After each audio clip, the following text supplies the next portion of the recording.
নমস্কাৰ বাইদেউসকল, ৰাজ্যৰ অংগনবাড়ী কৰ্মী আৰু সহায়িকাসকলৰ মাননী বৃদ্ধি সন্দৰ্ভত অসম চৰকাৰৰ তৰফৰ পৰা আজি এটা অত্যন্ত গুৰুত্বপূৰ্ণ খবৰ দিছে।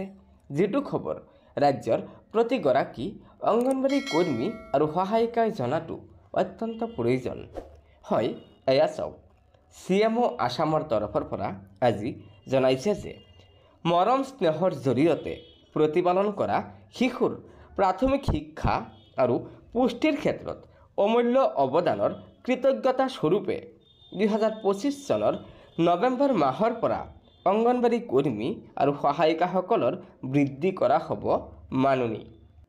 গৌৰৱময়, সুস্থিৰ আৰু উন্নয়নৰ দিশে আগবাঢ়ি যোৱা এখন শক্তিশালী অসমৰ ভেটি গঢ়ি তোলাসকলৰ বাবে এই পদক্ষেপ।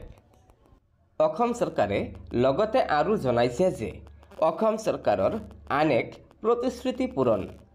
2025 চনৰ নৱেম্বৰ মাহৰ পৰা অংগনবাড়ী কৰ্মী আৰু সহায়িকাৰ মাননী বৃদ্ধি।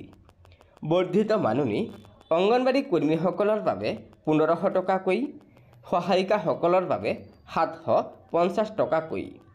অসম চৰকাৰৰ অতিৰিক্ত ব্যয় হ'ব বছৰি 168 কোটি টকা।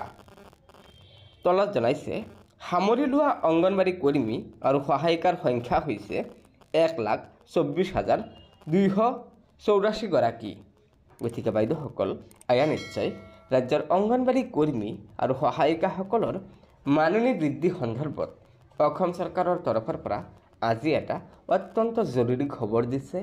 যিটো খবৰ ৰাজ্যৰ প্ৰতিগৰাকী অংগনবাড়ী কৰ্মী আৰু সহায়িকাই জনাটো অত্যন্ত প্ৰয়োজন।